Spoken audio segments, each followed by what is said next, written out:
नमस्कार दोस्तों EPS 95 pension भोगियों के लिए एक ऐसी संभावित खुशखबरी सामने निकल कर आ रही है जिससे देश भर के पेंशनरों में एक नई उम्मीद जगा दी है।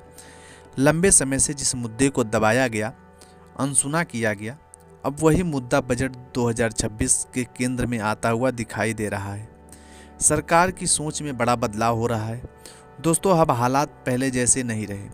सरकार अब सिर्फ योजनाएं नहीं बना रही है, दोस्तों ये जानकारी मुझे एक चैनल के माध्यम से मिली है। मैं वो क्लिप आपको दिखा रहा हूँ, उसके बाद आगे हम बात करेंगे। मीडिया रिपोर्ट्स, आर्थिक चैनलों और भरोसेमंद सूत्रों के अनुसार सरकार ईपीएस 95 योजना में बड़े सुधार पर विचार कर रही है।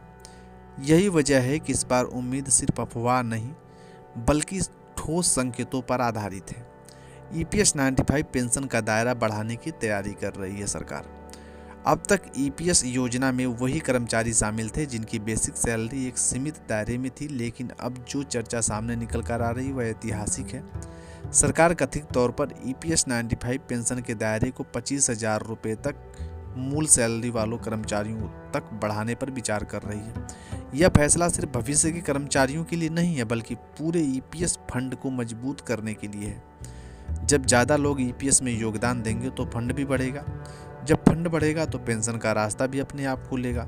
न्यूनतम पेंशन सबसे बड़ा सवाल है। दोस्तों, आज ईपीएस के तहत 1,000 रुपये की न्यूनतम पेंशन मिल रही है। सच कहें तो यह पेंशन नहीं बल्कि एक मजाक बन चुका है। महंगाई आसमान छू रही है, दवाई महंगी है, इलाज महंगा है, और ऐसे में 1,000 रुपये में कोई बुजुर्ग कैसे जिंदा रह सकता है। यही वजह है कि सरकार अब इस न्यूनतम पेंशन को बढ़ाने पर गंभीर से चर्चा कर रही है। सूत्रों के अनुसार यह बढ़ोतरी सिर्फ नाम की नहीं बल्कि वास्तविक राहत देने वाली हो सकती है। ईपीएफ फंड पर भी दोस्तों सरकार की नई रणनीति है। अब देखते हैं ईपीएफओ क्या कुछ है। दोस्तों, सरकार ने ईपीएफओ फंड को लेकर एक ऐसी लंबी अवधि की रणनीति तैयार की है। अब योजना यह है कि पेंशन, पीएफ निकासी और अग्रिम निकासी की समय सीमा को इस तरह संतुलित किया जाएगा ताकि ईपीएफओ फंड ज़्यादा समय तक निवेश में बना रहे। इसका सीधा फायदा होगा जब ज़्यादा ब्याज, ज़्यादा रिटर्न और वही अतिरिक्त आय आगे चलकर पेंशन बढ़ने में इस्तेमाल की जाएगी। यानी सरकार अब अस्थायी समाधान की ओर बढ़ रही है। पेंशन संगठनों और विशेषज्ञों की पुष्टि। दोस्तों, यह बात सिर्फ मीडिया तक सीमित नहीं है।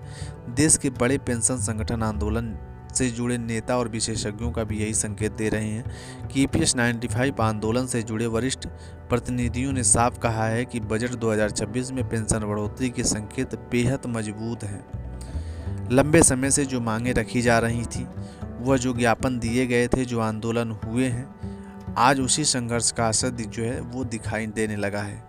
ईपीएस 95 घाटे की सच्चाई और सरकार का विश्लेषण। कुछ साल पहले कहा गया था कि ईपीएस 95 योजना घाटे में है, लेकिन उसके बाद कोई स्पष्ट डेटा सार्वजनिक नहीं किया गया। अब जो संकेत मिल रहे हैं उनसे साफ लगता है कि सरकार ने पिछले कई वर्षों के आंकड़े का गहराई से विश्लेषण किया है। आय, खर्च, योगदान, ब्याज और भविष्य की ज़रूरतों को समझने के बाद ही ये बड़े फैसले लेने की तैयारी वो चल रही है। कितनी बढ़ सकती है पेंशन? दोस्तों, सबसे बड़ा सवाल यही है कि पेंशन कितनी बढ़ेगी। विश्लेषण और चर्चाओं के आधार पर अनुमान लगाया जा रहा है कि न्यूनतम पेंशन 2,000 रुपये से 2,500 रुपये तक हो सकती है। यह बढ़ोतरी उन लाखों पेंशन भोगियों के लिए संजीवनी साबित होगा जो आज 1,000 रुपये या उससे कम पेंशन पर गुजारा कर रहे हैं। हालांकि अंतिम फैसला और सटीक राशि बजट 2026 की आधिकारिक घोषणा के बाद ही सामने निकल कर आएगी। उच्च स्तर का भरोसा। दोस्तों, जो लोग इस पूरे मामले पर नज़र रख रहे हैं, जो सालों से इस मुद्दे को कवर कर रहे हैं, उनका भरोसा इस बार बेहद मजबूत है।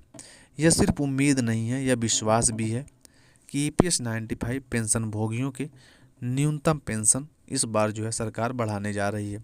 कई विशेषज्ञ तो इससे लगभग तय ही मान रहे हैं। दोस्तों, यह सिर्फ पैसों की नहीं लड़ाई है, यह सम्मान की है और सम्मान से जीने की है। अगर बजट 2026 में यह फैसला आता है तो दोस्तों यह साबित करेगा कि संघर्ष कभी बेकार नहीं जाता। आवाज़ दबाई जा सकती है, ख़त्म नहीं की जा सकती। एक दिन इंसाफ ज़रूर मिलता है। तो दोस्तों, ऐसी सारी खबरें निकल कर जो भी सामने आई, मैंने आप लोगों तक रखा। आप लोग भी अपनी राय ज़रूर रखिएगा दोस्तों कमेंट के माध्यम से। जब आप लोग अपनी राय रखते हैं और वीडियो को ज़्यादा से ज़्यादा आप लोग लाइक करते हैं, ज़्यादा से ज़्यादा कमेंट करते हैं, ताकि दोस्तों मेरा भी हौसला बने मैं भी सरकार के ऊपर जो भी उसकी नाकामियां हैं वो दिखाई जा सकें, अपने लोगों को उठाया जा सके।